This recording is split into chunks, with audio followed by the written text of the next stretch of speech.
মুজিব ভাই এসে গেছেন, তাকে আপনারা স্লোগান দিয়ে অভিবাদন দেন। শেখ মুজিবের পথ ধরো, বাংলাদেশ স্বাধীন করো, মুজিব ভাইয়ের পথ ধরো, বাংলাদেশ স্বাধীন করো, পাশের মাঠে তৈরি করো, বাংলাদেশ স্বাধীন করো। বীর বাঙালি অস্ত্র ধরো। ভাইরা আমার, আজ দুঃখ ভারাক্রান্ত মন নিয়ে আপনাদের সামনে হাজির হয়েছি। আপনারা সবই জানেন এবং বোঝেন আমরা আমাদের জীবন দিয়ে চেষ্টা করেছি, কিন্তু দুঃখের বিষয় আজ ঢাকা, চট্টগ্রাম, খুলনা, রাজশাহী, রংপুরে আমার ভাইয়ের রক্তে রাজপথ রঞ্জিত হয়েছে। আজ বাংলার মানুষ মুক্তি চায়, বাংলার মানুষ বাঁচতে চায়, বাংলার মানুষ তারা আজ তার অধিকার চায়। কি অন্যায় করেছিলাম নির্বাচনের পরে বাংলাদেশের মানুষ সম্পূর্ণভাবে আমাকে আওয়ামী লীগকে ভোট দেন। আমাদের ন্যাশনাল অ্যাসেম্বলি বসবে, আমরা সেখানে শাসনতন্ত্র তৈরি করব এবং এই দেশকে আমরা গড়ে তুলব। এদেশের মানুষ অর্থনৈতিক, রাজনৈতিক, সাংস্কৃতিক মুক্তি পাবে। কিন্তু দুঃখের বিষয়, আজ দুঃখের সঙ্গে বলতে হয় 23 বছরের করুণ ইতিহাস, বাংলার অত্যাচারের, বাংলার মানুষের রক্তের ইতিহাস, 23 বছরের ইতিহাস, মুমূর্ষ নরনারীর আর্তনাদের ইতিহাস, বাংলার ইতিহাস, এদেশের মানুষের রক্ত দিয়ে রাজপথ রঞ্জিত করার ইতিহাস। 1952 সালে রক্ত দিয়েছি, 1954 সালে নির্বাচনে জয়লাভ করেও আমরা গদিতে বসতে পারি নাই। 1958 সালে আইয়ুব খান মার্শাল ল জারি করে 10 বছর পর্যন্ত আমাদের গোলাম করে রেখেছে। 1967 সালে 6 দফার আন্দোলনের 7ই জুনে আমার ছেলেদের গুলি করে হত্যা করা হয়েছে। 1969 সালে আন্দোলনে আইয়ুব খানের পতন হওয়ার পরে যখন ইয়াহিয়া খান সাহেব সরকার নিলেন, তিনি বললেন দেশে শাসনতন্ত্র দেবেন, গণতন্ত্র দেবেন, আমরা মেনে নিলাম। তারপরে অনেক ইতিহাস হয়ে গেল, নির্বাচন হলো। আপনারা জানেন দোষ কি আমাদের? আজকে আমি প্রেসিডেন্ট ইয়াহিয়া খান সাহেবের সঙ্গে দেখা করেছি, আপনারা জানেন, আলাপ আলোচনা করেছি। আমি শুধু বাংলার নয়, পাকিস্তানের মেজরিটি পার্টির নেতা হিসাবে তাকে অনুরোধ করলাম 15 ফেব্রুয়ারি তারিখে আপনি জাতীয় পরিষদের অধিবেশন দেন। তিনি আমার কথা রাখলেন না, তিনি রাখলেন ভুট্টো সাহেবের কথা। তিনি বললেন প্রথম সপ্তাহের মাসে হবে, তিনি মানে নিলেন। আমরা বললাম ঠিক আছে, আমরা অ্যাসেম্বলিতে বসবো, আমরা আলোচনা করব। আমি বললাম বক্তৃতার মধ্যে, অ্যাসেম্বলির মধ্যে আলোচনা করব। এমনকি আমি এ পর্যন্ত বললাম যদি কেউ ন্যায্য কথা বলে, আমরা সংখ্যায় বেশি হলেও একজন যদিও সে হয়, তার ন্যায্য কথা আমরা মেনে নেব। যারা ভুট্টো সাহেব এখানে এসেছিলেন, আলোচনা করলেন, বলে গেলেন যে আলোচনার দরজা বন্ধ না, আরো আলোচনা হবে। তারপরে অন্য নেতৃত্বের সঙ্গে আলাপ করলাম, আপনারা আসুন বসি, আমরা আলাপ করে শাসনতন্ত্র তৈরি করি। তিনি বললেন পশ্চিম পাকিস্তানের মেম্বাররা যদি এখানে আসে তাহলে কসাইখানা হবে অ্যাসেম্বলি। তিনি বললেন যে যাবে তাকে মেরে ফেলে দেওয়া হবে। যদি কেউ অ্যাসেম্বলিতে আসে তাহলে পেশোয়ার থেকে করাচি পর্যন্ত দোকান জোর করে বন্ধ করা হবে, তারপরেও যদি কেউ আসে তাকে সন্ন্যাসার করা হবে। আমি বললাম অ্যাসেম্বলি চলবে। তারপরে হঠাৎ 1 তারিখে অ্যাসেম্বলি বন্ধ করে দেওয়া হলো। ইয়াহিয়া খান সাহেব প্রেসিডেন্ট হিসাবে অ্যাসেম্বলি ডেকেছিলেন, আমি বললাম যে আমি যাব। ভুট্টো সাহেব বললেন তিনি যাবেন না। 35 জন সদস্য পশ্চিম পাকিস্তানের থেকে এখানে আসলেন। তারপরে হঠাৎ বন্ধ করে দেওয়া হলো, দোষ দেওয়া হলো বাংলার মানুষকে, দোষ দেওয়া হলো আমাকে। বন্ধুকে দেওয়ার পরে দেশের মানুষ প্রতিবাদ মুখর হয়ে আসলো। আমি বললাম শান্তিপূর্ণভাবে আপনারা হরতাল পালন করেন। আমি বললাম আপনারা কল কারখানা সবকিছু বন্ধ করে দেন। জনগণ সাড়া দিল, আপন ইচ্ছায় জনগণ রাস্তায় বেরিয়ে পড়ল। তারা শান্তিপূর্ণভাবে সংগ্রাম চালিয়ে যাওয়ার জন্য স্থির প্রতিজ্ঞাবদ্ধ হলো। কি পেলাম আমরা? আমার পয়সা দিয়ে অস্ত্র কিনেছি বহিঃশত্রু আক্রমণ থেকে দেশকে রক্ষা করার জন্য। আজ সেই অস্ত্র ব্যবহার হচ্ছে আমার দেশের গরিব দুঃখী নিরস্ত মানুষের বিরুদ্ধে।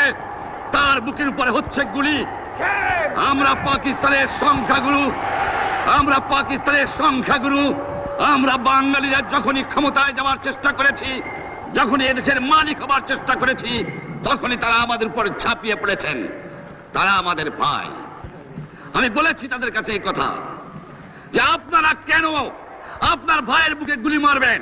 আপনাদের রাখা হয়েছে যদি বহিঃশত্রু আক্রমণ করে তার থেকে দেশকে রক্ষা করার জন্য। তারপরে উনি বললেন যে আমার নামে বলেছেন, আমি নাকি বলে স্বীকার করেছি যে 10 তারিখে রাউন্ড টেবল কনফারেন্স হবে। আমি উনাকে একথা বলে দেবার চাই, আমি তাকে তা বলি নাই। টেলিফোনে আমার সঙ্গে তার কথা হয়। তাকে আমি বলেছিলাম, জনাব ইয়াহিয়া খান সাহেব, আপনি পাকিস্তানের প্রেসিডেন্ট, দেখে যান, ঢাকায় আসেন কিভাবে আমার গরিবের উপরে, আমার বাংলার মানুষের বুকের উপরে গুলি করা হয়েছে, কি করে আমার মায়ের কোল খালি করা হয়েছে, কি করে মানুষকে হত্যা করা হয়েছে। আপনি আসুন, দেখুন, বিচার করুন, তারপরে আপনি ঠিক করুন। আমি এই কথা বলেছিলাম। আমি তো অনেক আগে বলেছি কিসের আসতেছি, তার সঙ্গে বসবো, যারা আমার মানুষের বুকে রক্ত নিয়েছে তাদের সঙ্গে বসবো। আমার সঙ্গে পরামর্শ না করে বা আমাদের সঙ্গে আলোচনা না করে 5 ঘন্টা গোপনে বৈঠক করে যে বক্তৃতা তিনি করেছেন এবং যে বক্তৃতা করে অ্যাসেম্বলি করেছেন, সমস্ত দোষ তিনি আমার উপরে দিয়েছেন, বাংলার মানুষের উপরে দিয়েছেন। আমি পরিষ্কার মিটিংয়ে বলেছি যে এবারের সংগ্রাম আমার মুক্তির সংগ্রাম, এবারের সংগ্রাম স্বাধীনতার সংগ্রাম। আমার 25 তারিখে অ্যাসেম্বলি কল করেছে, রক্তের দাগ শুকায় নাই। আমি 10 তারিখে বলে দিয়েছি যে ওই শহীদের রক্তের উপর দিয়ে পাড়া দিয়ে আরটিসিতে মুজিবুর রহমান যোগদান করতে পারে না। অ্যাসেম্বলি কল করেছেন, আমার দাবি মানতে হবে। প্রথম, সামরিক আইন মার্শাল ল উড্র করতে হবে। সমস্ত সামরিক বাহিনীর লোকদের ব্যারাকে ফেরত দিতে হবে। যেভাবে হত্যা করা হয়েছে তার তদন্ত করতে হবে। আর জনগণের প্রতিনিধির কাছে ক্ষমতা হস্তান্তর করতে হবে। তারপরে বিবেচনা করে দেখব আমরা অ্যাসেম্বলিতে বসতে পারবো কি পারবো না। এর পূর্বে অ্যাসেম্বলিতে বসার, আমরা অ্যাসেম্বলিতে বসতে আমরা পারি না। জনগণ সে অধিকার আমাকে দেয় নাই। ভাইয়েরা আমার, তোমরা আমার উপর বিশ্বাস আছে? আমি প্রধানমন্ত্রিত্ব চাই না, আমরা দেশের মানুষের অধিকার চাই। আমি পরিষ্কার অক্ষরে বলে দেবার চাই যে আজ থেকে এই বাংলাদেশে কোর্ট কাছারি, আদালত, ফৌজদারি, শিক্ষা প্রতিষ্ঠান অনির্দিষ্ট কালের জন্য বন্ধ থাকবে। গরিবের যাতে কষ্ট না হয়, যাতে আমার মানুষ কষ্ট না করে, সেই জন্য সমস্ত অন্য জিনিসগুলো আছে সেগুলোর হরতাল কাল থেকে চলবে না। রিক্সা ঘোড়াগাড়ি চলবে, রেল চলবে, লঞ্চ চলবে। শুধু secretariat, supreme court, high court, জজ কোর্ট, সেমি গভর্নমেন্ট দপ্তরগুলো ওয়াবদা, কোনো কিছু চলবে না। 28 তারিখে কর্মচারীরা যে বেতন নিয়ে আসবেন, এরপরে যদি বেতন দেওয়া না হয়, আর যদি একটা গুলি চলে, আর যদি আমার লোকের উপর হত্যা করা হয়, তোমাদের উপর কাছে আমার অনুরোধ রইল, প্রত্যেক ঘরে ঘরে দুর্গ গড়ে তোলো।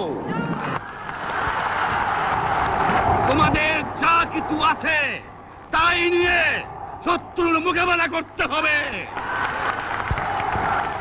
এবং জীবনের তরে রাস্তাঘাট যা যা আছে সব কিছু আমি যদি হুকুম দেবার নাও পারি, তোমরা বন্ধ করে দেবে। আমরা ভাতে মারবো, আমরা পানিতে মারবো। তোমরা আমার ভাই, তোমরা বাড়াকে থাকো, কেউ তোমাদের কিছু বলবে না, কিন্তু আর আমার বুকের পর গুলি চালাবার চেষ্টা করো না, ভালো হবে না। 7 কোটি মানুষকে তাবা রাখতে পারবো না। আমরা যখন মরতে শিখেছি তখন কেউ আমাদের দবাতে পারবে না। আর যে সমস্ত লোক শহীদ হয়েছে, আঘাতপ্রাপ্ত হয়েছে, আমরা আওয়ামী লীগের থেকে যতদূর পারি তাদের সাহায্য করতে চেষ্টা করব। যারা পারেন আমার রিলিফ কমিটি সামান্য টাকা পয়সা পৌঁছিয়ে দেবেন। আর এই 7 দিন হরতালে যে সমস্ত শ্রমিক ভাইরা যোগদান করেছেন, প্রত্যেকটা শিল্পের মালিক তাদের বেতন পৌঁছায় দেবেন। সরকারি কর্মচারীদের বলি, আমি যা বলি তা মানতে হবে। যে পর্যন্ত আমার এই দেশের মুক্তি না হবে, খাজনা ট্যাক্স বন্ধ করে দেওয়া হলো, কেউ দেবে না। মনে রাখবেন, শত্রু বাহিনী ঢুকেছে, নিজেদের মধ্যে আত্মকলহ সৃষ্টি করবে, লুটতরাজ করবে। এই বাংলায় হিন্দু মুসলমান, বাঙালি নন বাঙালি যারা আছে তারা আমাদের ভাই, তাদের রক্ষার দায়িত্ব আপনাদের উপরে, আমাদের জন্য বদনাম না হয়। মনে রাখবেন, রেডিও টেলিভিশনের কর্মচারীরা যদি রেডিওতে আমাদের কথা না শোনে, তাহলে কোন বাঙালি রেডিও স্টেশনে যাবেন না। যদি টেলিভিশন আমাদের নিউজ না দেয়, কোন বাঙালি টেলিভিশনে যাবেন না। 2 ঘন্টা ব্যাংক খোলা থাকবে, যাতে মানুষ তাদের মায়নাপত্র নেবার পারে, কিন্তু পূর্ব বাংলার থেকে পশ্চিম পাকিস্তানে 1 পয়সা চালান হতে পারবে না। টেলিফোন টেলিগ্রাম আমাদের এই পূর্ব বাংলায় চলবে, এবং বিদেশের সঙ্গে নিউজ পাঠ হলে আপনারা চালাবেন, কিন্তু যদি এই দেশের মানুষকে খতম করার চেষ্টা করা হয়, বাঙালিরা বুঝে শুনে কাজ করবেন। তবে অনুরোধ করছি, আপনারা আমাদের ভাই, আপনারা দেশকে একেবারে জাহান্নামে ধ্বংস করে দিয়েন না। জীবনে আর কোনোদিন আপনাদের মুখ দেখা দেখি হবে না। যদিও আমরা শান্তিপূর্ণভাবে আমাদের ফয়সলা করতে পারি, তাহলে অন্তপক্ষে ভাই ভাই হিসেবে বাস করার সম্ভাবনা আছে। সেই জন্য আপনাদের অনুরোধ করছি, আমার এই দেশে আপনারা মিলিটারি শাসন চালাবার চেষ্টা করবেন না। দ্বিতীয় কথা, প্রত্যেক গ্রামে, প্রত্যেক মহল্লায়, প্রত্যেক ইউনিয়নে, প্রত্যেক সাব ডিভিশনে আওয়ামী লীগের নেতৃত্বে সংগ্রাম পরিষদ গড়ে তোলো, এবং তোমাদের যা কিছু আছে তাই নিয়ে প্রস্তুত থাকো। মনে রাখবা, রক্ত যখন দিয়েছি, রক্ত আরো দেব, এই দেশের মানুষকে মুক্ত করে ছাড়বো ইনশাআল্লাহ। এবারে সংগ্রাম আমাদের মুক্তির সংগ্রাম, এবারে সংগ্রাম স্বাধীনতার সংগ্রাম। জয় বাংলা।